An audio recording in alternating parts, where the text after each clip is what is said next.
그 바닷가에 한 벤치에 두 분이 앉아 계신데, 한 분은 78세 된 할아버지시고 한 분은 81세 된 할머니입니다. 두 분의 관계는 정확히 어떤지 모르겠는데 가상의 인물입니다. 두 분이 두런두런 이야기를 나누시고 간혹 어깨를 토닥거리기도 하시고 또 더 간혹 마주보고 웃기도 하시면서 아주 평화롭게 두 분이 이야기를 조곤조곤 하고 계십니다. 이제 가까이 한번 다가가 보겠습니다. 할아버지는 20여 년 전에 얻은 그 손녀가 태어난 날을 회상하며 얘기하고 계십니다. 그런가 하면 할머니는 3년 전에 교회에서 갔던 가족 수련회에서 드셨던 돼지고기 얘기를 하고 계십니다. 할아버지는 유리창 너머로 본 아이가 손자인 줄 알았는데 나중에 보니까 손녀여서 조금 당황하면서도 좋았다, 그런 얘기를 하시고, 할머니는 소고기인 줄 알고 먹었는데 나중에 보니까 돼지고기더라, 그 청년 집사 고기 참 잘 굽더라, 이런 얘기를 하고 계십니다. 그러다가 사소한 일을 장황하게 설명할 때도 있습니다. 손녀에게 사준 샌들에 메이커가 뭐고 그게 몇 달 만에 뜯어졌는데 고치러 갔다가 못 고쳐서 새로 사줬다는 이야기. 또 그런가 하면 할머니도 그 청년이 휘둘렀던 집게가 은색이었는데 나중에 검게 되었다가 뭐 이런 사소한 얘기를 하게 됩니다. 각자 다른 얘기를 하면서도 편안하게 함께 대화를 하시는 이분들이 처음부터 이러시지는 않았습니다. 사소하고 장황한 얘기를 늘어놓고는 나중에 전화를 걸어서 미안해, 오늘 내가 너무 내 얘기만 했지 하고 사과하기도 했습니다. 그러다가 나중에는 오늘 내가 너무 내 얘기만 한 거 아니야 라고 후회하기까지는 했습니다. 그러나 요즘에는 뭐 내가 내 얘기하지 뭐 남 얘기하러 만나? 이렇게 생각하게 되었습니다. 때로는 내가 얘기하는데 상대편이 못 알아들으면 잠깐만 사실은 그게 아니고 이거야 라고 설명하기도 하고, 상대편의 얘기를 듣다가 못 알아듣는 단어가 나오면 잠깐만 아까 방금 뭐라고 했지? 라고 물어보기도 했습니다. 그러나 점점 그 횟수는 줄어들고 알아들으나 못 알아들으나 그냥 내가 할 얘기를 하는 그런 사이가 되었습니다. 왜 그러냐면 젊은 시절의 경험 때문입니다. 여러분은 어떠신지 모르겠습니다. 내 마음을 다 표현할 수 없다고. 내 마음을 다 표현해도 다 알아듣지 못하더라고요. 다 알아들어도 이해하지는 못하더라고요. 이해하더라도 나를 받아들이지는 않더라고요. 나를 받아들여도 몸으로 움직이며 내 뜻을 따르지는 않더라고. 그런 것을 다 깨달은 다음에 이렇게 되었습니다.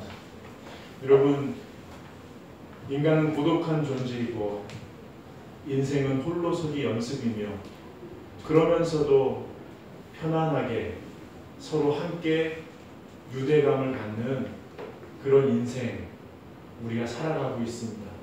사실 인간은 고독하고 인생은 홀로서기이며, 그러면서도 각자 독립적으로 서로의 존재를 인정하고 편안하게 신비로운 유대감 속으로 들어가는 것, 이거 우리 어릴 때부터 연습했던 겁니다. 아이가 엄마 뱃속에 있을 때는 엄마와 자기가 하나라고 생각하죠. 태어나서 그 구강기 때, 즉 첫 돌을 맞이하기 전까지도 아기는 엄마와 하나라고 생각합니다. 근데 그것이 지나고 나면 엄마와 내가 하나가 아니라는 사실을 감지하면서 분리불안을 겪게 됩니다. 그때 그 분리불안을 넘어서기 위해서 아이들이 하는 것은 알면서도 엄마 아빠 말을 안 듣는 겁니다. 미운 7살, 그 다음에 어떠한 3살, 4살 그렇게 얘기하죠. 정말 그 정도로 말을 안 듣습니다. 왜요? 엄마, 아빠, 내가 이렇게까지 해도 엄마, 아이 맞지요? 라는 것을 확인하는 것입니다. 엄마, 아빠가 버리지 않기 때문에 내가 사랑받는 존재라는 것은 확신하면서도 엄마와 아빠가 나와 다른 존재라는 것을 배워가기 시작합니다. 부모를 비롯해서 권위자들에 의해서 형성된 인생에서 자기의 인생을 탐색해가기 시작하는 청소년들도 분리불안을 겪는 것은 마찬가지입니다. 왜 청소년들이 말을 안 듣냐면요. 죽도록 말을 안 듣냐면요.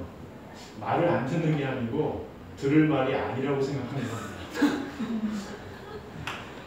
왜 그러냐면 엄마, 아빠, 내가 이렇게까지 해도 엄마, 아빠, 아들, 딸 맞습니까? 라는 것을 확인하는 것입니다. 그게 확인돼야 미지의 세계로 탐색하는 그 모험에 대한 두려움을 넘어설 수 있기 때문에 그렇습니다. 저와 여러분이 하나님의 말씀을 알고도 안 듣죠? 죽어도 안 듣죠? 왜 그렇습니까? 하나님, 이렇게까지 하는데도 내가 하나님의 아들, 딸 맞습니까? 라는 것을 확인하는 것입니다. 그 사랑이 확인되어야 정말 혼자 서야 하는 죽음 앞에서 자기가 사랑받는 존재라는 것을 다시 한번 확인하고 하나님의 유대감, 그 신비로운 천국 백성의 품으로 안겨가는 그 길을 걸어갈 수 있기 때문에 그렇습니다. 여러분, 인생은 고독하고 또 홀로서기입니다. 그래서 철저히 자기중심적이죠. 다른 사람에게 나를 내어줄 수가 없습니다. 나를 내어주는 것도 사실은 나의 만족을 위해서 내어줄 때가 많이 있습니다. 그래서 죽음 앞에 섰을 때 가장 후회가 되는 게 뭐예요? 내가 왜 내 중심적으로만 살았을까? 왜 더 나누지 못했을까? 화해하지 못했을까? 왜 그렇게 고집을 부렸을까? 그것이 가장 후회된다고 합니다. 여러분, 자기중심적으로 자아중심적으로 살아가는 인간에게 놀라운 사건이 하나 벌어집니다. 그것은 뭐냐면 하나님께서 우리를 위해 당신의 모든 것을 내어주신 것입니다. 아들 예수 그리스도, 하나밖에 없는 아들 예수 그리스도, 하나님 당신이신 아들 예수 그리스도를 아무런 조건 없이 우리를 위하여 내어주신 사건입니다. 인간은 당황하게 되죠. 왜 이렇게까지 하시죠? 왜 한 번도 나는 당신에게 준 게 없고 나를 내어줄 마음도 없는데 당신은 나에게 아무 조건 없이 모든 것을 주십니까? 라고 당황하기 시작합니다. 왜요? 왜 그럴까요? 하나님께서 정말로 우리와의 관계를 회복하고 싶으신 겁니다. 내 모든 걸 내어주고라도 너와의 관계를 회복하고 싶다. 이 신비로운 이 사건,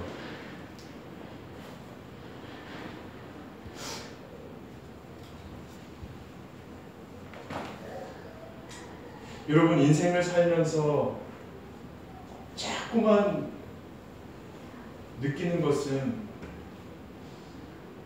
정말 날 위해 자신의 모든 것을 포기하고 주는 사람이 없는데, 나도 남들을 위해서 모든 걸 포기하고 주지 않는데 왜 굳이 하나님은 모든 걸 포기하고 나에게 모든 걸 주셨을까?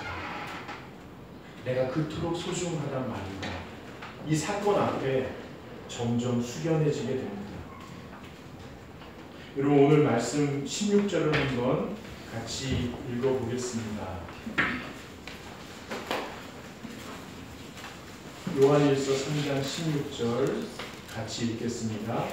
그가 우리를 위하여 목숨을 버리셨으니 우리가 이로써 사랑을 알고 우리도 형제들을 위하여 목숨을 버리는 것이 마땅하니라. 여러분, 이 사도 요한은요, 별명이 사랑의 사람입니다. 그리고 예수님 곁에서 예수님의 품에 안겨서 정의 이 약한 사람이었던 것 같아요. 이 사람이 목회를 시작했는데 그 교회에 많은 사람들이 모였겠죠. 근데 그 목사님 닮아가는 거 아니겠습니까? 성도들도 교우들도 정이 많고 사랑을 많이 했던 것 같아요. 그 시간이 지날수록 자기중심적이고 자아중심적인 사랑, 인간의 그 본성적인 데서 나온 그 사랑, 정의 공동체로 묶인 그 사랑에서 문제가 발생하기 시작한 거예요. 그래서 이 문제를 해결하기 위해서 사도 요한은 깊이 기도하고 고민하기 시작했습니다. 그래서 요한 1, 2, 3서를 통해서 교회 공동체에게 강조한 것이 뭐냐면 하나님을 사랑하는 것과 인간을 사랑하는 것이 일치된다는 겁니다. 하나님을 예배하는 것과 인간을 섬기는 것이 같이 가야 된다는 거예요. 하나님을 사랑하듯이 사람을 사랑해야 되고 사람을 사랑하듯이 하나님을 사랑해야만 이 자아중심적이고 자기중심적인 이기적인 사랑에서 벗어날 수 있다는 거예요. 우리 교회가 뭘로 유명합니까? 시청각자료로 유명하지 않습니까? 시청각자료. 여러분 그래서 관계의 삼각형 얘기 아시죠? 여기 보시면 하나님이 계시고 내가 있고 너가 있습니다. 이 나와 너가 이렇게 딱 눈이 맞아서 사랑을 하게 되면 내가 너에게 다 주겠다는 거예요. 다 주겠다는 거예요. 다 주고 싶다는 거예요. 상대방도 나에게 다 주려고 하는 거예요. 그러니까 같이 마주 나가죠. 그러나 점점점 시간이 지나고 나면 고단한 일상 가운데 현실적인 문제에 부딪히면서 감흥이 잦아들 때 이제 내가 벗어난 것 같은 내 자아에 내가 발을 딛고 뿌리 깊게 딛고 있다는 것을 알게 됩니다. 이때부터는 네가 오라는 거예요. 이쪽에서도 네가 오라는 거예요. 이게 상당한 긴장감을 갖게 됩니다. 그러면서 평생 동안 끊어지지 않도록 조심하면서 또는 끊어진 상태로 살아가게 됩니다. 근데 우리 오늘 사도 요한이 뭐라고 하냐면 하나님께서 예수 그리스도를 이 땅에 보내셔서 우리를 사랑하신 것처럼 하나님을 사랑하고 사람들을 사랑하는 거예요. 즉 서로 사랑하는 것이 아니라 그것을 넘어서서 하나님께로 나아오라는 거예요. 하나님께로 나아갈 때 나와 너도 점점 가까워지는 거예요. 물론 하나님께만 나아가면 안 됩니다. 교회에 빠지고 정치에 빠지고 대의를 위해서만 살아가다가 서로를 멀리할 수 있죠. 하나님을 사랑하듯이 사람을 사랑하고 사람을 사랑하듯이 하나님을 사랑할 때 우리는 하나님 안에서 하나 되는 은혜를 누리게 된다는 거예요. 여러분이 관계의 삼각형을 꼭 기억하시기 바랍니다. 이때 점점 하나님께로 나아가면서도 형제를 사랑하는 삶을 살아갈 때 꼭 기억해야 될 것이 있습니다. 그것은 바로 23절이에요. 23절 한번 같이 읽어보겠습니다. 그의 계명은 이것이니 곧 그 아들 예수 그리스도의 이름을 믿고 그가 우리에게 주신 계명대로 서로 사랑할 것입니다. 이때 하나님을 사랑하고 사람을 사랑하는 이 삶을 살아갈 때 꼭 기억해야 될 것이 뭐냐면 예수 그리스도의 이름을 믿는다는 거예요. 여러분 이름을 믿는다는 것은 그 존재를 받아들이는 거예요. 예수 그리스도의 이름을 믿는다는 것은 그 존재, 예수 그리스도가 이 땅에 오셔서 우리에게 보여주신 십자가 사건과 부활의 사건을 받아들이라는 거예요. 왜 받아들여야 되냐면 받아들여야 교회 열심히 하고 받아들여야 뭐 하나님의 나라의 일을 위해서 헌신한다는 게 아니에요. 이 예수 그리스도의 이름을 받아들인다는 것은 뭐냐면 하나님께서 너를 사랑하시고 당신을 사랑하시기 때문에 모든 것을 내어주신 이 사건, 즉 내가 하나님의 생명만큼 소중하다는 사실을 당신의 영혼이 받아들여야 된다는 거예요. 이 세상에 많은 메시지가 있고 이 세상에 많은 사람들이 여러분들의 가치에 대해서 여러분들의 인생에 대해서 평가하지만 그 모든 것보다 더 소중한 것은 하나님께서 당신에게 직접 말씀하신 거예요. 당신은 신의 생명보다 소중하다는 거예요. 예수 그리스도의 십자가 사건 그 이름 안에 그 진리가 숨겨 있다는 거예요. 여러분 이것을 놓치면 하나님을 사랑할 수가 없습니다. 이것을 놓치면 사랑을 사랑할 수가 없습니다. 이것을 놓치면 여러분의 가치가 얼마나 소중한지 우리는 잊어버린 채 살아가게 됩니다. 분명히 이 사건을 붙드셔야만 합니다. 여러분 오늘 주님께서 조금 부담스러운 얘기를 하세요. 내가 너를 위해서 생명을 버린 것처럼 너도 생명을 버릴 정도로 사랑하라는 거예요. 이게 불가능하거든요. 근데 뭐냐면 생명을 버리라는 것은 이 죽으라는 게 아니에요. 생명 이렇게 내 생명을 버리면서 사랑한다는 것은 뭐냐면 이 생명의 의미는 자아입니다. 자아. 내 자아에서 벗어나서 무덤 문을 깨치고 나온 예수처럼 내 자아의 벽을 벗어나서 상대방에게 걸어가라는 상당히 어려운 것입니다. 예수 이름을 붙들 때에만 가능한 것인데 이 삶이 저는 이미 시작됐다고 믿습니다. 예수 그리스도의 십자가 사건 이후에 인류는 하나님의 사랑을 배워가고 실천하는 것이 시작됐다고 믿습니다. 이제 완성되는 데까지 가는 거겠죠. 이 과정에서 우리가 연습해야 될 것이 있습니다. 첫째는 뭐냐면, 첫째는 꼭 기억하십시오. 상대도 내 마음 같을 것이라는 기대를 버리십시오. 상대도 내 마음 같지 않습니다. 따라 해보세요. 상대는 결코 내 마음 같지 않다. 이거 꼭 외우세요. 이게 사랑의 시작입니다. 다시 한번, 상대는 결코 내 마음 같지 않다. 이게 사랑의 시작입니다. 여러분, 하나님께서 우리를 너무너무 사랑하셨어요. 온갖 선지자를 보내시고 모든 역사를 주관하셔서 우리를 사랑한다고 말씀하셨는데 우리가 못 알아듣고 안 받아들인 거예요. 그러니까 하나님이 어떻게 하셨어요? 아들 예수를 보내주신 거예요. 아들 예수를 보내주시고 뭐라고 하셨어요? 좋지, 할부로 갚아라, 이자부터 상환해, 이런 말씀 안 하셨어요. 그리고 아무 말씀도 안 하세요. 기대가 없는 건 아니지만 말씀을 안 하세요. 왜요? 해도 못 알아들으니까. 알아들어도 이해할 수 없으니까. 이해해도 수용할 수 없으니까. 수용해도 몸으로 움직이지 않으니까. 내 맘 같지 않다는 것을 그냥 인정하는 거예요. 그걸 끊임없이 기다리시는 겁니다. 줄 것 다 주고 그냥 기다리시는 거예요. 여러분, 상대가 내 맘 같지 않다는 사실을 마음속 깊이 새겨두시면 사랑하면서도 다치지 않을 가능성이 더 커집니다. 두 번째로는 상대의 필요를 채워주세요.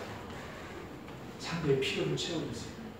하나님께서 예수님을 이 땅에 보내주셨어요. 왜요? 우리에게 예수가 필요하기 때문에 그래요. 근데 예수님이 이 땅에 오셔서 뭐라고 하셨어요? 뭐라고 하셨어요? 나는 뭐라고 하셨죠? 나는 바쁘다고 하셨어요. 나는 길이요 진리요 생명이니 나로 말미암지 않고 아버지께로 올 자가 없느니라. 이건 좀 추상적인 얘기고요. 예수님이 구체적으로 우리 매달 한 번씩 하는 거예요. 나는 떡이다. 나는 음료수다. 구체적으로 채워주셨어요. 여러분, 저는 여러분도 이것을 실천하고 있다고 봐요. 아이가 말을 그렇게 안 들어도 엄마가 아이 옷을 사주죠. 채워주는 거예요. 남편이 너무 이기적으로 자기만 모든 부인들이 그러시더라고요. 남편이 이기적이라고. 그렇게 태어났나 봐요. 그래도 밥을 챙겨주죠. 안 챙겨줘도 못 먹게는 안 하죠. 남편도 아내가 너무 신경질적이고 감정에 빠져 있어도 열심히 일해서 생활비를 조금씩 갖다 주죠. 여러분, 이것이 우리가 예수님의 사랑을 조금씩 실천하며 알아가는 방법입니다. 우리가 에콰도르를 위해서 오늘 뭐 하죠? 한 주간 동안 뭐 했어요? 오늘 또 뭐 할 거예요?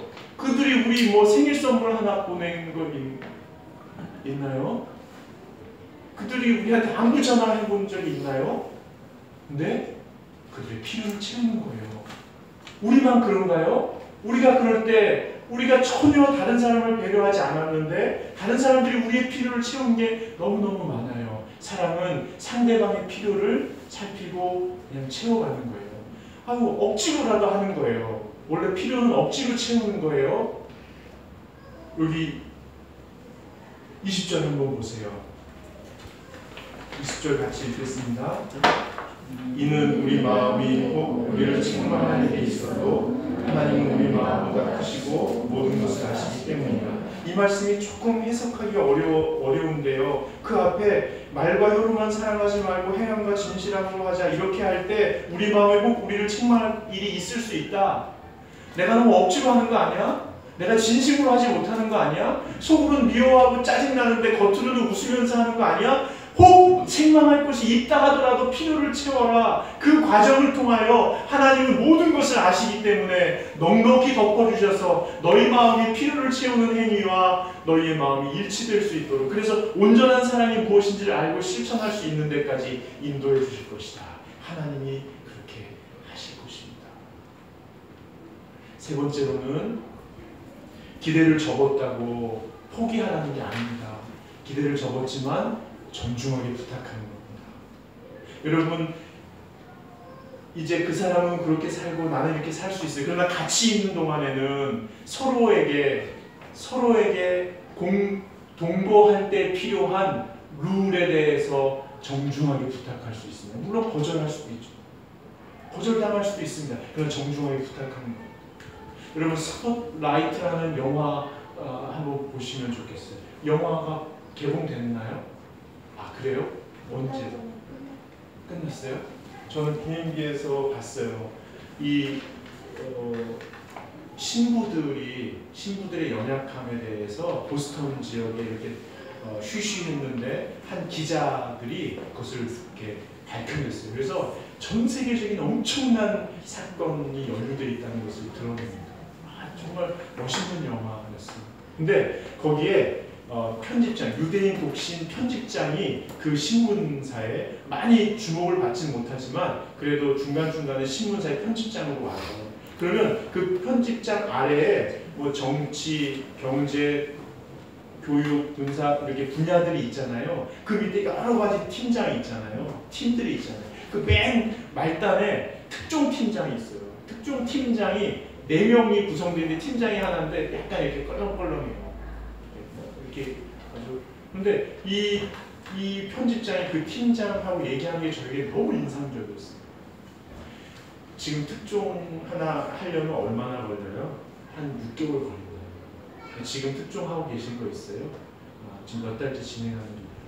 그런데 이 사람은 그 신부들의 연약함에 대해서 좀 기사화했으면 좋겠는데. 근데 제가 인상적이었던 게 뭐냐면, 혹시 이거 특종으로 다뤄줄 수 있을까요?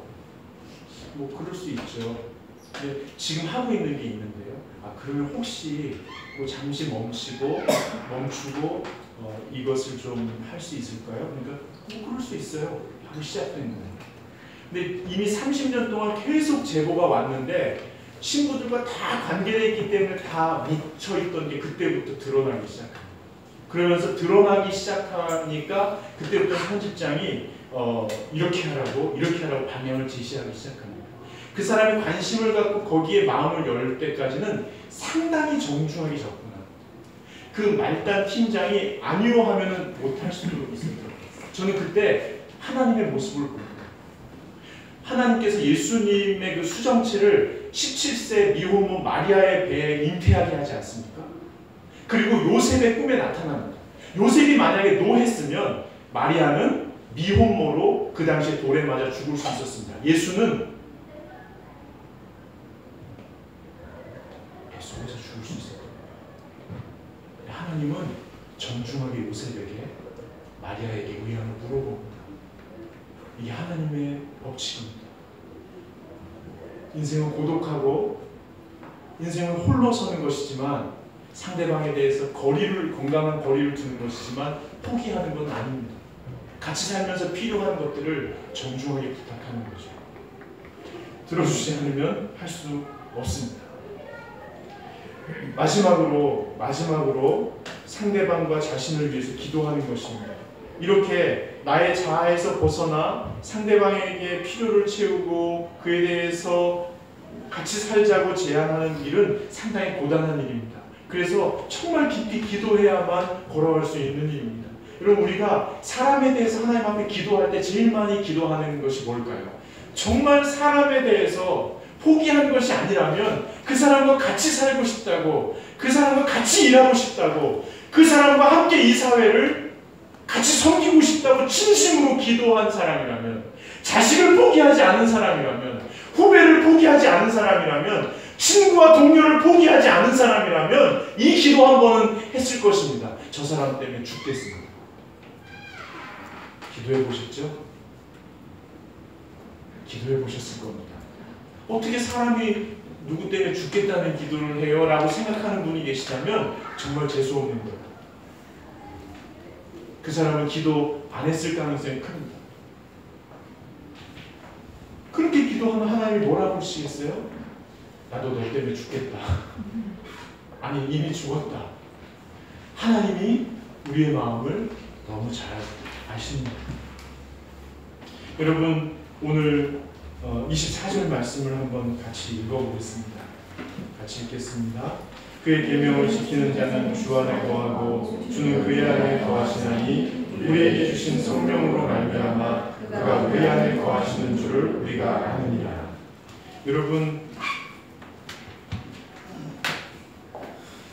여러분이 누군가 때문에 거절을 당하시고 누군가 때문에 배신을 당하신다면 그 마음이 얼마나 아프신지 여러분은 아실 것입니다. 근데 우리 주님이 이미 나 때문에 배신을 당하시고 나 때문에 거절감을 겪으셨습니다. 그리고 그럼에도 불구하고 하나밖에 없는 아들 예수를 우리에게 주셨습니다.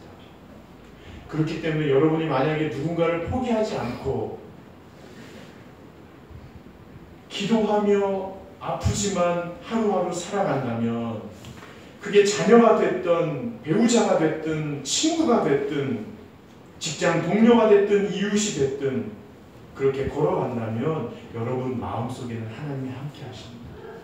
여러분이 겪는 아픔을 하나님은 공감하시고 함께 아파하십니다. 오늘도 그렇게 주님과 하나 되는 신비로운 유대감 속으로 하나님은 여러분을 초대하십니다. 그리고 우리 모두를 그 유대감 안으로 초대하시는 주님의 초대에 이번 한 주간도 응답해 가실 수 있기를 바랍니다. 이제 다 함께 일어나셔서 말씀을 마음에 새기는 찬송을 같이 부르겠습니다.